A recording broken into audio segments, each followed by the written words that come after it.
ये दामिनी कौन है? इतनी बार कहा है मेरे निजी मामलों में मत बोला करो। निजी मामला? बीवी हूं तुम्हारी, पूरा हक बनता है तुमसे सवाल करने का। और इस उम्र में ये सब शोभा देता है, बच्चे क्या सोचेंगे? बच्चों ने कभी सोचा है मेरे बारे में कुछ? हाँ, जो मेरी इज्जत नहीं करते, रात दिन मेहनत की तब जाके उन्हें ये ऐशोआराम की जिंदगी मिली है। तो उस दामिनी के लिए तुम उनकी जिंदगी बर्बाद कर दोगे?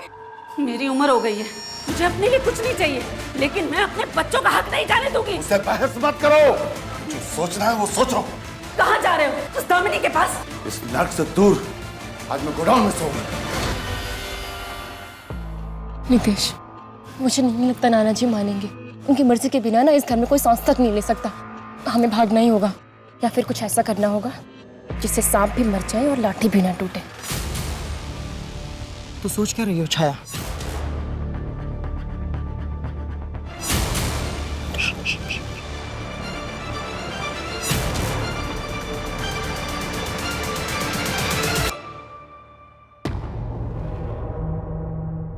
एक तुम ही हो जो मेरे दिल की बात समझती हो। तुमसे बातें कर लेता हूँ तो मन हल्का हो जाता। आपको अपने परिवार में सबसे ज्यादा भरोसा किस पे है? किसी पर नहीं, और तुम पर है। आपके परिवार, आपके बिजनेस, इसके अलावा आपके पास है क्या किसी को देने के लिए? मेरी उम्र पे मत जाओ, मैं बहुत दिलचस्प किस्म का इंसान हूं।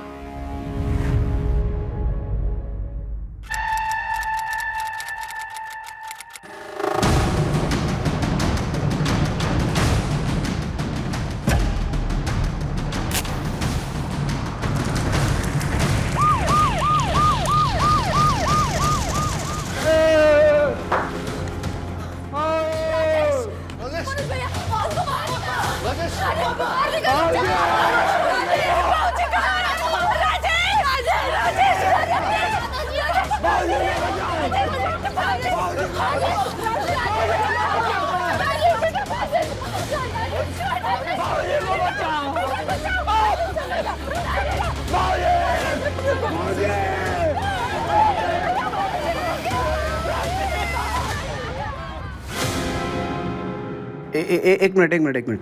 मुझे कौन सा रोल करना है, राजेश का? हाँ आकाश जी। यार अभिषेक, इस कहानी में कुछ इंटरेस्टिंग नहीं है ब्रो। लाइक रेगुलर क्राइम है, एक मर्डर हो रहा है, वो भी 60 साल के बुड्ढे का। नया क्या इसमें? मुझे कॉमर्शियल सिनेमा करना है यार। लाइक रोमांटिक सॉन्ग हो, फाइट सीक्वेंस हो, ग्रीस प्राग का लोकेशन हो। इस कहानी में कुछ स्कोप नहीं है यार। मैं मानता हूँ कि कमर्शियल नहीं है, पर ये परफॉर्मेंस बेस्ड है सर। इतने सालों से परफॉर्मेंस ही तो कर रहा हूँ यार। और बाय द वे, ऐसा क्या है इस कहानी में जो ऑडियंस देखेगी? इस स्क्रिप्ट की वजह से। देखिए सर, ये डेथ इस परिवार में पहली डेथ नहीं थी, और पूरी दुनिया इस केस को लेकर हैरान थी। सब लोग जानना चाहते थे कि क्यों हुआ। हम इस फिल्म में उन्हें ये बताएंगे जो उन्होंने कभी नहीं सुना होगा। सब लोगों को लगता है कि एक इंसान की कहानी है, पर असल में तो ये कुछ और ही है, और यही चीज माइंड ब्लोइंग है सर। अब एक बार सुन तो लीजिए। ठीक है, सुनो। कहानी शुरू होती है एक इंसान के जुनून से, और खत्म होती है एक इंसान के सनक पे। ये भाई खाता देख रहे हो बन रहा? आज तक इसमें मुनाफा लिखता रहा, अब तुम्हारी वजह से नुकसान लिखना पड़ रहा है। बाबूजी, मुझे थोड़ा टाइम दीजिए, मैं आपके सारे नुकसान भर दूंगा। मुझे एक आखिरी बार क्रेडिट पे माल दे दीजिए, वरना ये ठेका मेरे हाथ से निकल जाएगा। बाबूजी, मैंने इसके लिए बाजार से कर्जा उठाया है, बहुत मुश्किल में फंस जाऊंगा मैं। ये सब पहले सोचना चाहिए था। तुम किसी और से बात कर लो, मैं माल नहीं दे पाऊंगा भाई। बाबूजी, ये सही नहीं है। राजेश भाई, आप क्यों नहीं समझाते? बाबूजी ने ना बोल दिया, हम कुछ नहीं कर सकते। आप जाइए बलराम जी यहाँ से। मैंने कभी आपको धोखा नहीं दिया, बाबूजी को पिता समान माना है मैंने। इसका अंजाम ठीक नहीं होगा, इसका अंजाम ठीक नहीं होगा। बाबूजी, कॉन्ट्रैक्टर आदमी है, कुछ उल्टा सीधा कर दिया तो ऐसे लोगों से पंगा लेना ठीक होगा क्या? अरे कुछ नहीं होगा, यमराज में जादू चलता है मेरा। अरे हमें मौत भी तो हमें तब आएगी जब हम आज्ञा देंगे।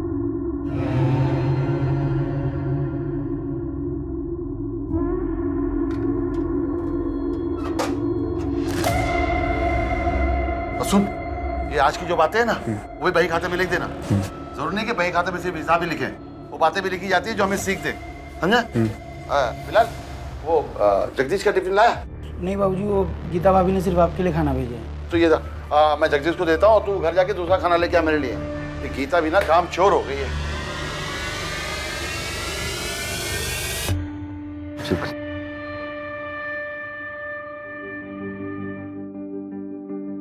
ले बाबूजी, मुझे लगा आप भूल गए। 4 साल से भूला हूँ कभी नहीं बाबूजी।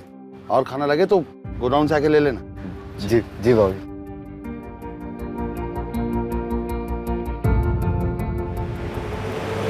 बाबूजी, मैं आज यहाँ से फैसला करके जाऊंगा। आप जो अपनी मनमानी करते आ रहे हैं ना, वो नहीं चलेगी। सबकी जिंदगी नरक बना के रखी है आपने। किसी को कोई तकलीफ नहीं है। तिनका जोड़ के मैंने ये घर बनाया और तुम इन सबकी खुशियों को डस रहे हो।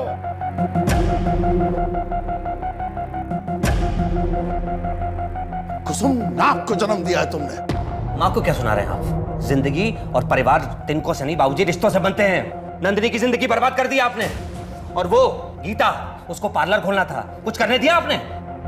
अब जेठ जी, मुझे इस समय आप क्यों घसीट रहे हैं? अरे बोलो, ऐसे चुप रहने से कुछ नहीं होगा। मैं अकेला कुछ नहीं कर पाऊंगा।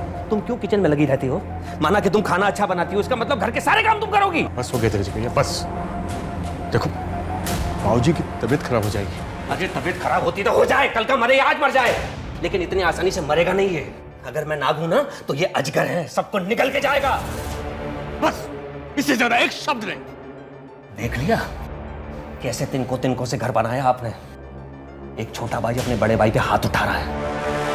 जब इसे शर्म नहीं रही तो मैं क्यों शर्म करूं? मां, पूछे शरीफ आदमी से कि दामिनी कौन है। पूछ मां।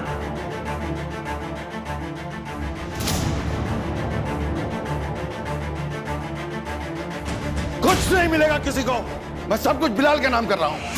राजेश, धक्के मारकर बाहर निकाल दे इसे। दोबारा इस घर में नजर नहीं आना चाहिए ये।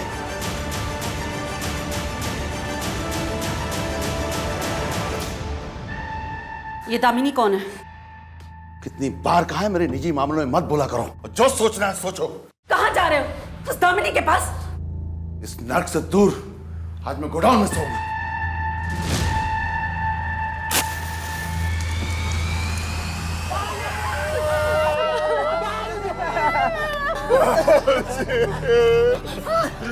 राजेश,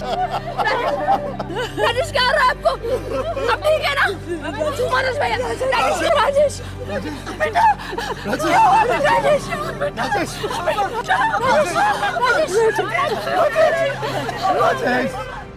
क्या लगता है माथुर? मैडम, हादसा भी हो सकता है और मर्डर भी। वैसे एक बात पता चली, इनका एक नौकर है बिलाल, जो यहाँ गोडाउन में ही सोता था, लेकिन आज रात नहीं सोया। बुलाओ इस बिलाल को और प्रताप वर्मा के बारे में सारी इन्फॉर्मेशन निकलवाओ। क्या करते थे, किसी से कोई दुश्मनी, क्या उनकी दिनचर्या, सब कुछ।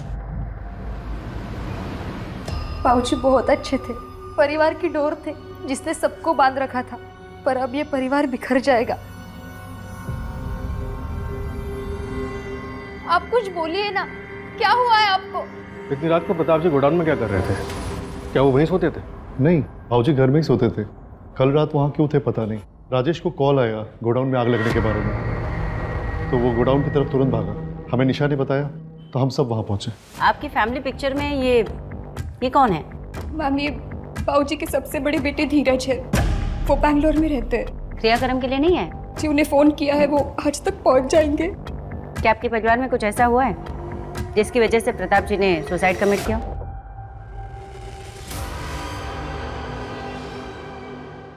नहीं मैम, दादाजी कभी भी सुसाइड नहीं कर सकते, और गोडाउन में आग लगाकर तो बिल्कुल भी नहीं। वो अपने गोडाउन से बहुत प्यार करते थे। मैडम, वो कल मैं अपने दोस्त के घर पे सोने चला गया था। कल ही क्यों? तो कल बाबूजी के घर में झगड़ा हो गया था। राजेश साहब ने बोला था कि कहीं और जाने के लिए, और बोला था मामला ठंडा हो जाएगा तो वापस बुला लेंगे। कैसा झगड़ा? मैं सब कुछ बिलाल के नाम कर रहा हूँ। राजेश, धक्के मारकर बाहर निकाल दे इसे। दोबारा इस घर में दिखना नहीं चाहिए। मैडम, प्रताप वर्मा की पोस्टमार्टम रिपोर्ट आ गई। बॉडी पे 3rd डिग्री बर्न्स, मौत सफोकेशन से हुई। बॉडी पे कोई पेट्रोल या केरोसिन के ट्रेसेस मिले? बॉडी पे तो नहीं मिले मैडम, लेकिन केरोसिन गोडाउन में रखा रहता था, साफ सफाई के लिए रखते थे। फिर तो ये हादसा भी हो सकता है। और अगर हादसा नहीं है तो फिर कोई लूज वायर, शॉर्ट सर्किट या फिर जानबूझकर किसी ने आग लगाई। मैं धीरज वर्मा, प्रताप वर्मा मेरे बाबूजी थे। आपके नौकर बिलाल ने बताया कि उस रात आपके घर में कोई झगड़ा हुआ था। जी हुआ था, लेकिन वो 3 सालों से चल रहा है। मैं अपना हिस्सा मांग रहा था बस। जो उन्होंने बिलाल को देने को कह दिया, वो भी कल, जो पिछले 3 सालों से नहीं कहा था, राइट? आप कहना क्या चाहती हैं कि मैंने अपने बाबूजी को मार डाला इस डर से कि वो बिलाल को सारी प्रॉपर्टी ना दे दें? देखिए माना हमारे विचार नहीं मिलते थे, वो नाराज थे मुझसे, लेकिन वो पूरे परिवार के साथ ऐसा नहीं कर सकते थे। दामिनी कौन है? और दामिनी कैसी हो? एकदम अच्छी। चले? चलो।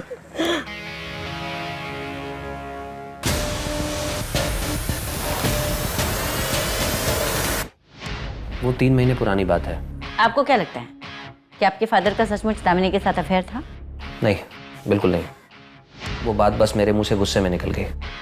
मैम, हम वो बलराम ठाकुर के खिलाफ कंप्लेन करवाना चाहते हैं। कौन है बलराम ठाकुर? ठेकेदार है, बावजूद से अक्सर उधारी पे माल दिया करते थे।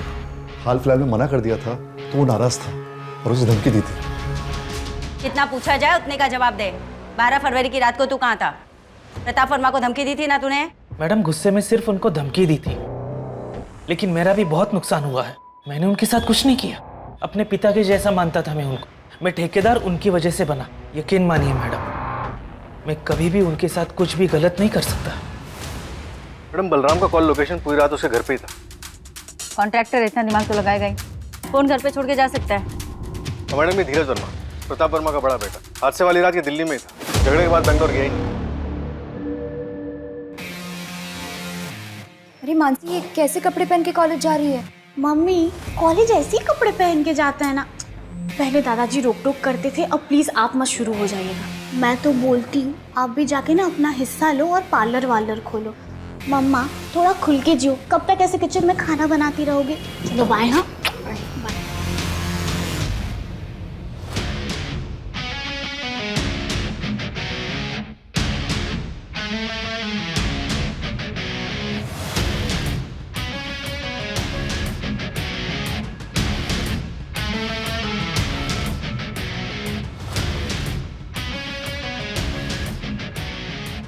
ये प्रताप वर्मा की बैंक स्टेटमेंट है। इसके हिसाब से तुम्हारे अकाउंट में हर महीने 45,000 रुपये ट्रांसफर हुए पिछले 3 महीने से, राइट?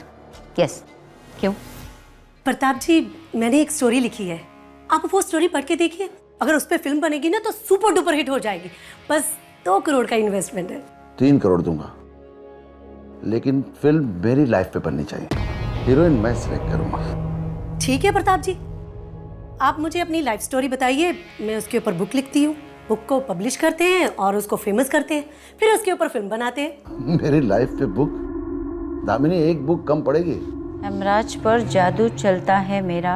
अरे हमें मौत भी तो हमें तब आएगी जब हम आज्ञा देंगे। ये दामिनी सच बोल रही है। काफी कुछ लिख रखा है उसने प्रताप वर्मा के बारे में। और मैडम, ये धीरज वर्मा जिस होटल में रुका था वहाँ मैंने पूछताछ की। पूरी रात होटल में ही था।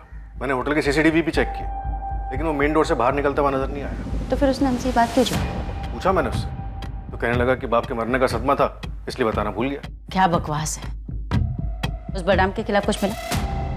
नहीं मैडम, लगता है ये हादसा ही था। क्लोजर रिपोर्ट फाइल कर दो। Okay madam. Closure report? लेकिन केस तो क्लियर है कि मर्डर है। पर ये तो सिर्फ ऑडियंस को दिख रहा है ना सर। तो फिर पक्का उस धीरज ने किया होगा, राइट? बलराम भी तो हो सकता है, या फिर बिलाल। सर, आपका शॉट रेडी। हाँ, डायरेक्टर को बोलो दूसरा सीन लगा, मैं आ रहा हूँ। हाँ, क्या नाम था उसका? बिलाल। बिलाल, राइट? तो बिलाल ने प्रॉपर्टी के पेपर पे साइन करवाया होगा। असली कहानी यहीं से शुरू होती है सर, और यहीं से आपका कैरेक्टर स्ट्रांग होता है। ओके, अब हम चलते हैं 1.5 साल बाद। राजेश, मैं तुम्हारा बड़ा भाई हूँ। इस गोडाउन पे मेरा भी उतना ही हक है। मुझे खरीदी के दाम पे सामान चाहिए।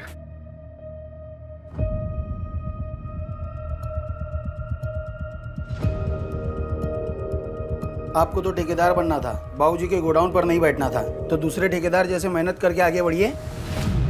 मैं पढ़ सकता हूँ, तू जाके चाय लेके आ।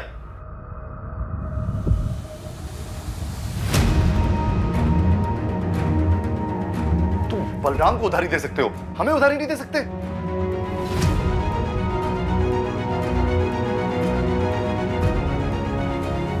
बाबूजी ने बोला बलराम के साथ व्यवहार करने को। मनोज, राजेश, 1.5 साल से ज्यादा हो गया, हम लोग बंटवारा क्यों नहीं कर रहे हैं? इसी से पूछिए। बाबूजी से साइनिंग अथॉरिटी बना के गए, अब ये कुंडली मार के बैठे उस पे। देख राजेश, तू यहाँ सिर्फ साइनिंग अथॉरिटी है, मालिक नहीं है यहाँ का। बंटवारा तो लीगली होना ही चाहिए। देखो, आपस में समझ बूझ के कर लेते हैं, अच्छा लगेगा। भाई भाई कोर्ट कचहरी में आपस में झगड़ा कर रहे हैं, क्या इज्जत रह जाएगी बाबूजी की?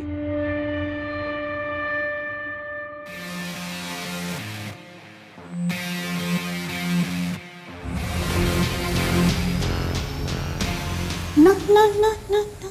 मानसी 2 साल से डेट कर रहे हैं यार, एक बार किस भी नहीं कर सकता। बस 8 महीने, उसके बाद ना मैं ग्रेजुएट हो जाऊंगी, छाया दीदी की भी शादी हो जाएगी, फिर ना हम दोनों शादी कर लेंगे। तुझे ना सिर्फ लगता है तेरे दादाजी के जाने के बाद में तू आज़ाद है, ऐसा कुछ नहीं है। वो ना तेरे दिमाग में अब भी है, उनके जो आदर्श है ना, ये सब तेरे खून में है। और कौन कहता है कि जब शादी से पहले ये सब नहीं कर सकते हैं? इनफैक्ट ये सब करने से प्यार और मजबूत होता है। देख ऋषभ, अगर तुझे ये सारी चीजें करनी है ना तो तू कोई दूसरी गर्लफ्रेंड ढूंढ ले, क्योंकि मैं तेरे साथ ये सारी चीजें शादी से पहले तो नहीं करने वाली। अरे सॉरी सॉरी, मैं मजाक कर रहा था यार। ये तो चलेगा ना? चलेगा ये। एक और बैग बनाओ।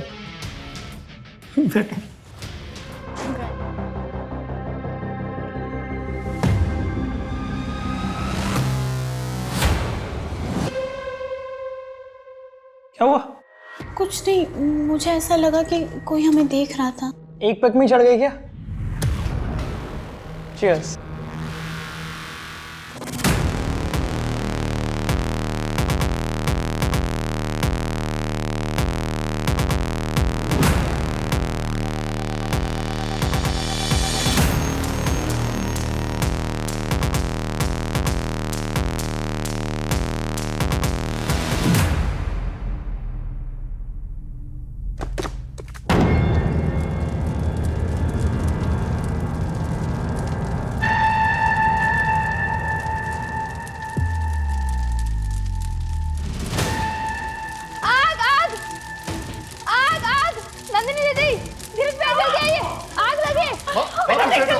गीता पीछे हटो।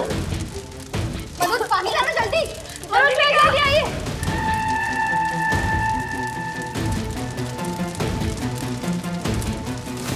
हटो, पीछे हटो तुम लोग, पीछे हटो।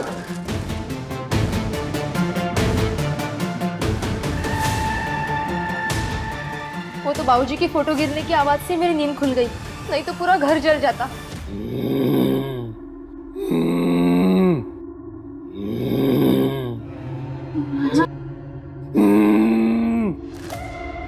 राजेश, राजेश क्या हुआ तुम्हें?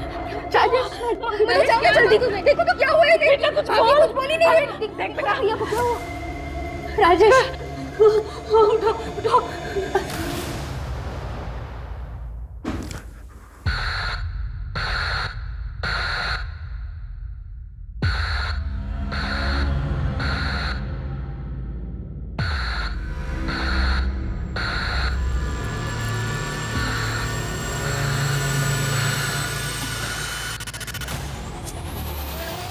हेलो ऋषभ, मुझे सच सच बताओ कि तुमने मेरे साथ क्या किया है? अरे बाबा मानसी, मैं सच कह रहा हूँ, मैंने कुछ नहीं किया है। देखो, तुम्हारे सोने के बाद में मैं तुरंत वहां से चला गया था। जो मार्क की तुम बात कर रही हो ना, हो सकता है तुमने शायद से स्क्रैच कर लिया हो, तुम्हारी नाखून के निशान हो सकता है कि नींद में तुम शायद गिर गई होगी बेड से, इसीलिए दुख रहा होगा।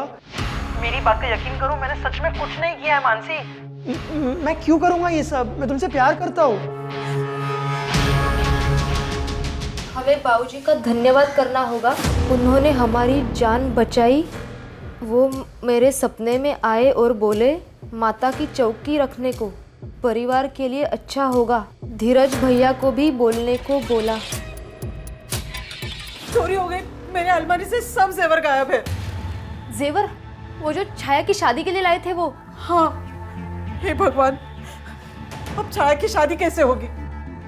नंदिनी, फिक्र करने की जरूरत नहीं है, हम लोग हैं ना, हम संभाल लेते हैं। अरे लेकिन आखिर ये चोर हमारे घर में घुसा कैसे? ये ना बिल्कुल सेफ नहीं है। हम अभी जाकर पुलिस स्टेशन में कंप्लेन कर लेंगे। हाँ, कंप्लेन करने की कोई जरूरत नहीं गीता, आइंदा से लॉक ठीक से लगाएंगे बस।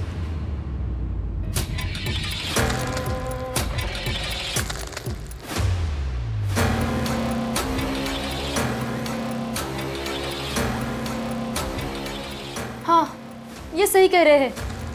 हमें घर पे पूजा रखनी होगी। घर पे सब अशुभ हो रहा है।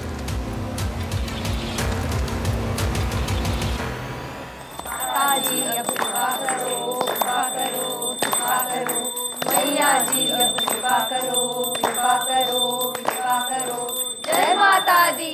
माता जी अब कृपा करो, कृपा करो, कृपा करो। मैया जी अब कृपा करो, कृपा करो, कृपा करो। जय माता दी।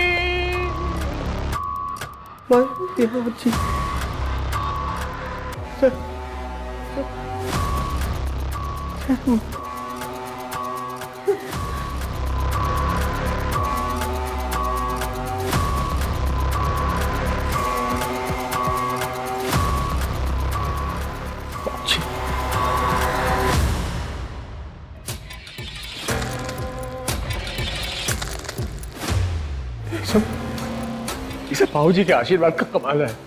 उनका अधूरा काम हमें पूरा करना है अब। जय माता दी। जय माता दी। जय माता दी। जय माता दी। हाँ, अस्सलाम वालेकुम सकीना, पासपोर्ट की अर्जी दे दी? हाँ दे दी। बहुत अच्छे। बस सकीना, एक आखिरी काम बचा है, उसको पूरा करके हज पे चले जाएंगे। सारे गुनाहों से तौबा करके अच्छी ज़िंदगी गुजर बसर करेंगे। हाँ, बस कुछ ही महीनों की बात है। रखता हूँ, अल्लाह हाफिज़।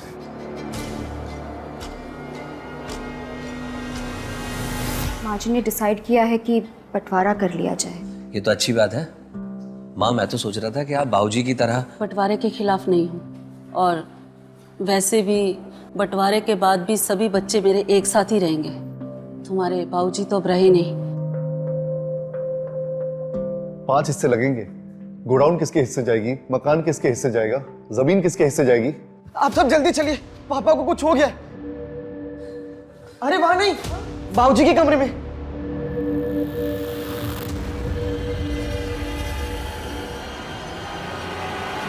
क्या बात है कुसुम, मैंने आंखें क्या मींची, तुमने बंटवारा करना शुरू कर दिया।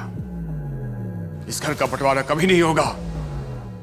ऐसे क्या देख रही है कुसुम? याद है कि मनोज, जब गीता तुझसे तंग आकर चली गई थी, तुझसे मनाकर कौन लाया था? मैं। और नंदिनी, तेरे पति से तलाक दिलाकर क्या मैंने कोई गलत किया? बोल। शराब पीकर तुझे मारता था, दूसरी औरत पाल रखी थी उसने। माँ, क्या ये सच है?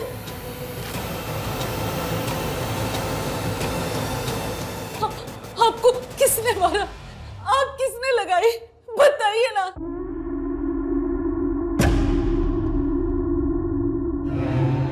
अब उन बातों में जाकर क्या फायदा?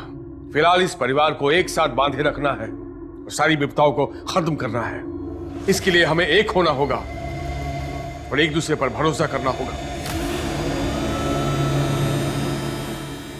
गीता, यही वाली कड़क चाय बना, आज चाय पीने का दिल कर रहा है। गीता, देखा तुमने? राजेश ने नया नाटक लगा रखा है। अच्छा खासा मां बंटवारा करने वाली थी। मुझे तो लगता है राजेश ये सब पावर हाथ में लेने के लिए कर रहा है। धीरज भैया, क्या इस राजेश ने तो बाबूजी को...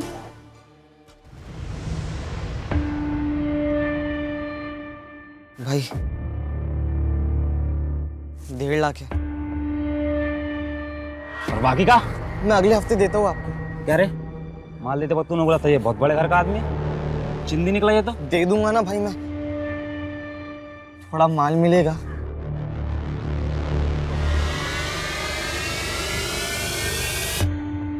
पैसों का इंतजाम हो जाएगा ना? हाँ हो जाएगा।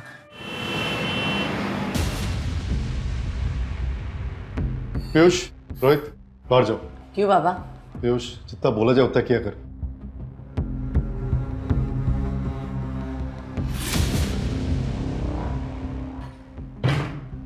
क्या हुआ बड़े पापा? तुम्हारे घर में चोरी की ना तो अच्छा नहीं होगा।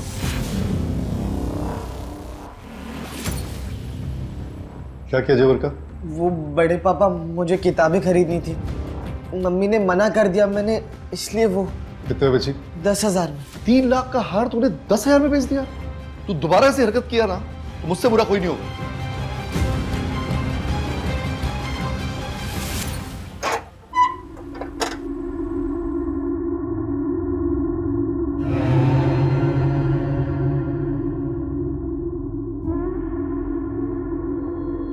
बाबूजी कमल का पेमेंट आया है, मेरे हिसाब से मैं। बाबूजी ऐसे क्या है इसमें?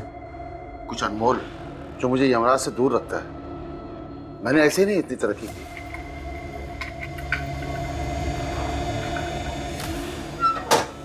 तो सुन, वो बही खाते में कमल का पेमेंट चढ़ा देना और कल जाके उसे पैसा बैंक में जमा कर देना, ठीक है?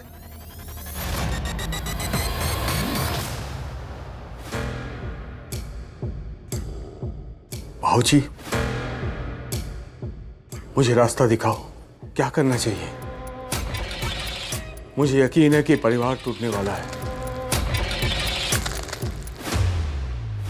नहीं बाबूजी, मानिए मेरी बात, माँ कुछ नहीं करेगी, उल्टा वो सबको बढ़ावा देगी।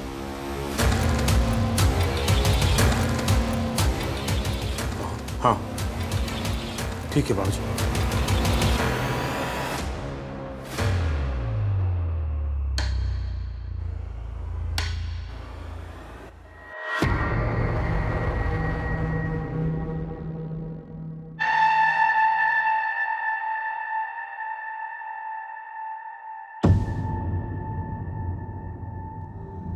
और खाना चाहिए तो गोडाउन में आ जाना। हाँ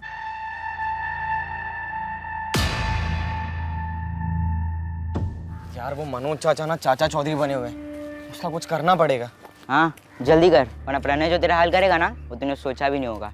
अच्छा जो बात तूने मुझे बताई थी कि प्रणय की बाइक पर किसी ने कीचड़ उछाला था तो उसने उसको गोली से मार दिया। हाँ सुना तो मैंने भी ऐसा है, पर तू टेंशन क्यों ले रहा है? पैसा दे दे, तू इतने बड़े घर से है, तुझे क्या टेंशन है? यार वो चाचा ना गिद्ध जैसे खड़ा रहता है वहां पर, मैं कुछ करता हूँ। ये ले मैथ्स एग्जाम के क्वेश्चन पेपर, 1500। मैं 1000 ट्रांसफर करता हूँ तेरे को। यार किस बात का मेरा तू, चल दे दे 1000 रुपया। चल मैं तेरे को भेजता हूँ पैसे। हाँ बाय। तुम मेरे साथ ऐसा कैसे कर सकते हो ऋषभ? हाँ खराब हो गया क्या? मानसी मैं कह रहा हूँ ना, मैंने सच में कुछ नहीं किया है। I'm प्रेग्नेंट ऋषभ, और ऐसा कैसे पॉसिबल हो सकता है? तुमने मेरा रेप किया। अबे किसी और का किया हुआ पाप ना मेरे सर पे मत डाल। मैं तुझे छोड़ूंगी नहीं। अब देख मैं तेरे साथ क्या करती हूँ। मैं पुलिस में कंप्लेन करूंगी तेरे खिलाफ। मामा जी मेरी बात सुनिए ना, निकिता अच्छा लड़का है, अगर आप समझाएंगे ना मम्मी भी मान जाएगी।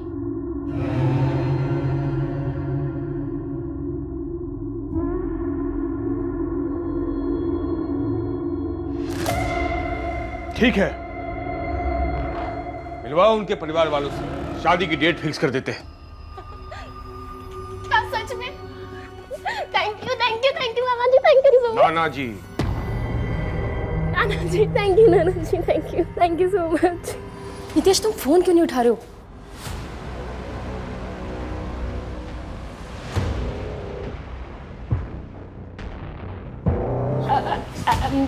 सो सॉरी, मैं आती है साहब। I am so sorry uncle, I am so sorry. Actually मैं कॉल करी थी नितेश को। मैं चलती हूँ।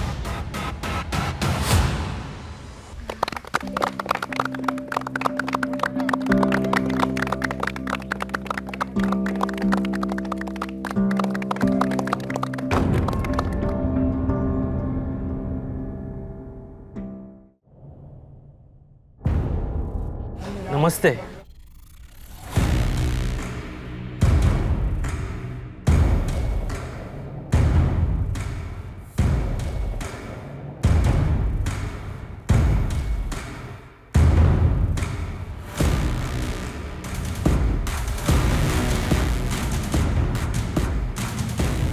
मानसी, क्या कर रही है तू? कहाँ खोई हुई है? जा जल्दी जा, दामाद जी के लिए जो गिफ्ट के बैग्स लाए ना वो लेकर आ। जा।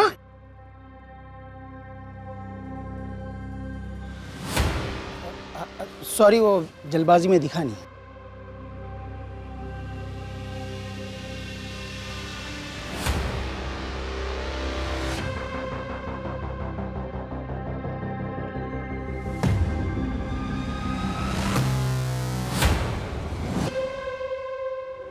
अरे यार, तुम लोग यहाँ क्या कर रहे हो? किसी ने देख लिया तो? घर में सजावट तो बहुत है, लगता है छाया की सगाई में बहुत पैसा खर्च किया है और मुझे देने के लिए तेरे पास पैसा नहीं है। अरे यार, दे दूंगा ना पैसे, इतना मारे क्यों जा रहे हो? मेरे सामने इतनी बात किसी ने नहीं की आज तक, और तू पिद्दी भर का लड़का जवान चलाता मेरे सामने। मैंने कहा था छाया की सगाई होते ही एक बड़ी विपदा आएगी, और वो विपदा हमारे दरवाजे में दस्तक दे चुकी है। इसलिए एक पूजा करनी होगी। गॉड यार अभिषेक, सीरियसली तो ये कहानी माइंड ब्लोइंग है यार।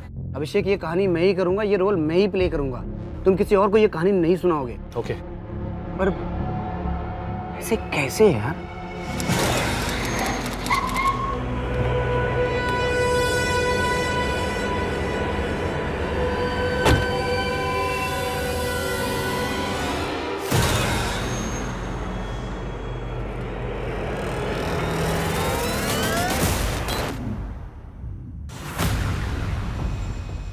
मैडम, यहाँ आइए जल्दी। मैडम, ये देखिए।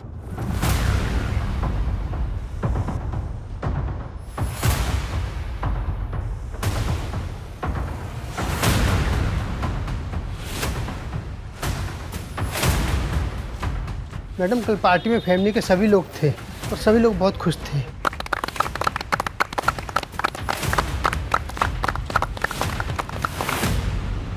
बिलाल कल दोपहर 1:30 बजे गोडाउन बंद करके चला गया।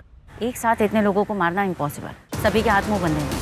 मैडम, लेकिन एक बात समझ में नहीं आती, फैमिली के 10 लोगों की लाश एक साथ लटकी हुई है, लेकिन इनकी माँ कुसुम देवी की लाश अंदर बेडरूम में पड़ी हुई है। उन्हें नहीं लटकाया गया, ज़रूर इनको कुछ खिलाया पिलाया गया होगा। और ये घर के पीछे के वो पाइप, 11 पाइप, उनकी क्या स्टोरी हो सकती है? 6 के मुंह ऐसे नीचे और बाकी 5 के ऐसे बाहर की तरफ निकले हुए। 6 फीमेल विक्टिम्स हैं और 5 मेल।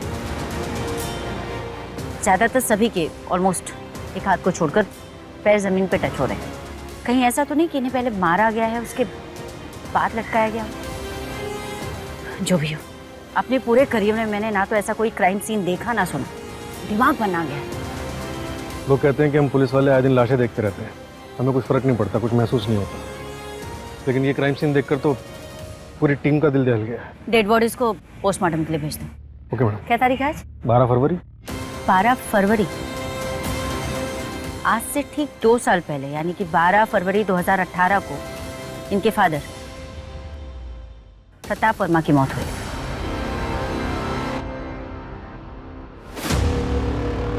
तो घर में जब भी कुछ कांड होता था तो बहुत कन्वेंटली छुट्टी पे रहता था रे। वो लोग बोलते थे जाने के लिए, तो मैं क्या करता, नौकर आदमी हूँ। तुझे कुछ लगा नहीं कि घर में ऐसा कुछ होने वाला है? नहीं, लेकिन वो राजेश साहब 6 महीने से कुछ अजीब अजीब हरकत करते थे, उनमें बाबूजी की आत्मा आती। बेवकूफ समझता है, बहुत बड़े की कहानी सुनेगा। मैडम, आपको यकीन नहीं होता तो आप राजेश साहब का वही खाता देख लीजिए, उसमें वो हर चीज़ लिखते थे। इसके पहले कुछ बोला था उसने? नहीं मैम। अच्छे से तोड़ा साले को, शुरू से हम लोगों को गुमराह करता आ रहा है। Yes ma'am. हाँ? मैडम, मनोज की बेटी मानसी प्रेग्नेंट थी। क्या? हाँ मैडम, उसके बॉयफ्रेंड के बारे में पता लगाने की कोशिश कर रहे हैं। और एक बात मैडम, इन लोगों के घर में पिछले 4 दिन से खाना नहीं बना था, पास के किसी रेस्टोरेंट से खाना मंगवा रहे थे, और कल दोपहर को सिर्फ रोटियां ऑर्डर की गई। और ये बात कौन कौन जानता था? घर वालों के अलावा शायद सिर्फ बिलाल को। ये केस है क्या माथुर को समझ में नहीं आ रहा। सुसाइड तो नहीं लग रहा, क्योंकि उन 2 बच्चों के अलावा बाकी सभी के पैर जमीन को टच थे। उनके घर के पास का CCTV फुटेज मिला? मंगवाया मैडम। मैडम, बिलाल कुछ बताने के लिए तैयार हुआ है, देखते हैं।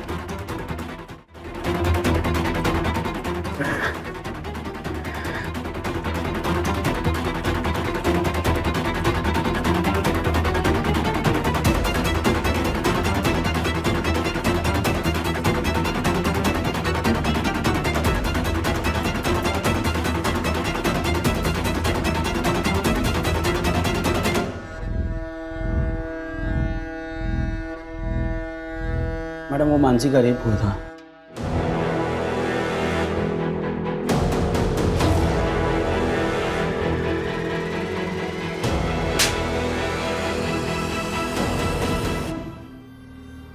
क्या मनोज भाई, अब हमारा ये धंधा खाने लगे? ऐसा कुछ नहीं है बलराम, तुम भी धंधा करो। किसने मना किया है? पिछले 5 साल से जो टेंडर मुझे मिल रहा था इस बार आपको मिला है। मनोज भाई ये गलत है। गोडाउन के लाइसेंस पे आप सस्ते में माल उठाते हो, इसलिए आपका खर्चा कम होता है। मार्केट प्राइस पे माल मुझे उठाना पड़ता है। आपकी जितना कम दाम का टेंडर हम भर नहीं सकते। तो कहीं और टेंडर भर लो। मनोज भाई बाबूजी का लिहाज करके बड़ी विनम्रता से कह रहे हैं, ये काम छोड़ दीजिए, कोई दूसरा पकड़िए, वरना एक ही घर में 2-2 हाथ से क्या बीतेगी परिवार पर। और सुना है आपकी बेटी अब सयानी हो गई है।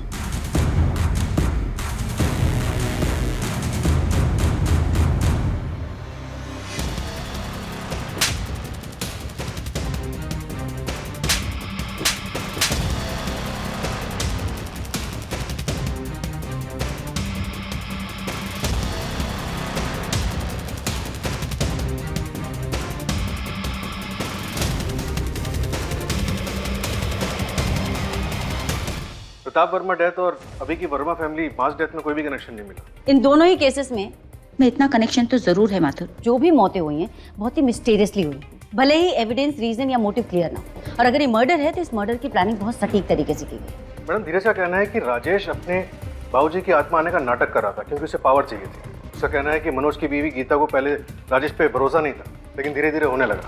और फिर बाकी फैमिली मेंबर्स को, यहाँ तक कि बच्चों को भी लगने लगा कि राजेश के अंदर उसके बाबूजी की आत्मा आती थी। क्या बकवास बात है। इतने पढ़े लिखे होने के बावजूद ये लोग आत्मा जैसी चीजों पर विश्वास करते हो कि घर के सारे लोग बच्चे थे। राजेश अपने बाबूजी को अपना भगवान मानता है, यहाँ तक कि उनके मरने का सदमा भी बर्दाश्त नहीं करता। पहले उसकी आवाज़ चले गई, फिर धीरे धीरे वो अपने बाबूजी को अपने अंदर महसूस करने लगा, बिहेव भी उनके जैसे करने लगा। वो सब कुछ अपने बाबूजी के जैसे करता था जैसे वो करते थे। हाँ मैडम, बिलाल और धीरज की बातों से तो यही लगता है। बिलाल ने कहा था ना कि राजेश कोई बही खाता लिखता था। हाँ मैडम, उसे कंगाल था।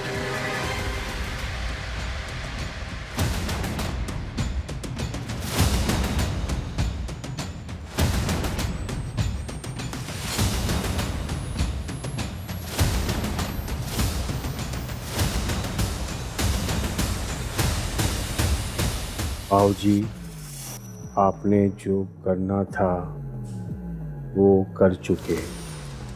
अब ये जिम्मेदारी अपने कंधे से हटा देनी चाहिए।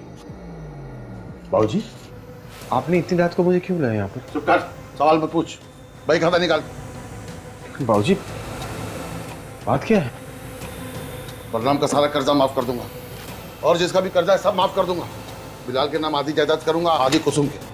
लेकिन बाबूजी, हम लोगों को क्या मिलेगा? बाबूजी, तू मेरा आज्ञाकारी बेटा है ना, कुसुम तुझे अपने साथ रख लेगी। बाबूजी,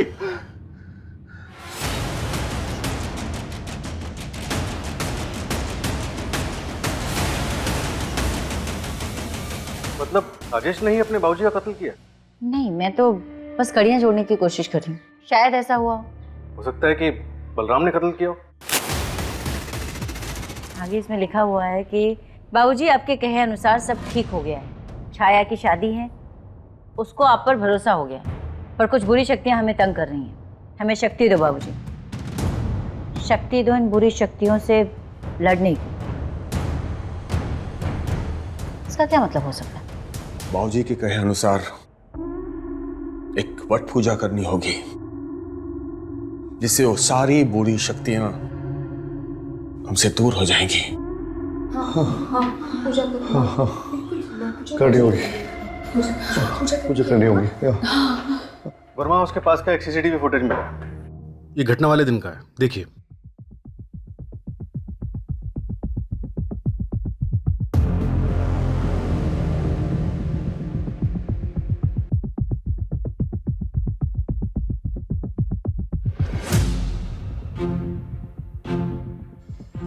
पोस्टमार्टम रिपोर्ट के मुताबिक किसी की बॉडी में से कोई भी नशीला सब्सटेंस नहीं मिला। तो क्या ये मास सुसाइड ही था?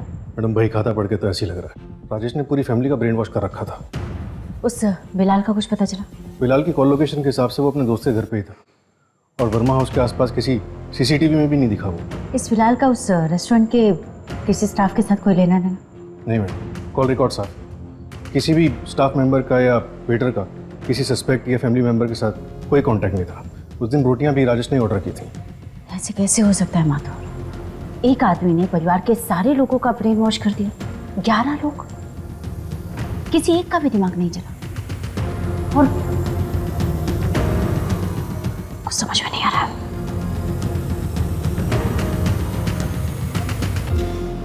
मुझे जानना था कि ये असल में हुआ क्या था और कैसे हुआ था। इस कहानी की सच्चाई को कोई नहीं जान पाएगा, बस एक हॉरर स्टोरी बन के रह जाएगी। हाल फिलहाल पुलिस ने क्लोजर रिपोर्ट फाइल कर दी है। मास सुसाइड का केस है। अनबिलीवेबल यार।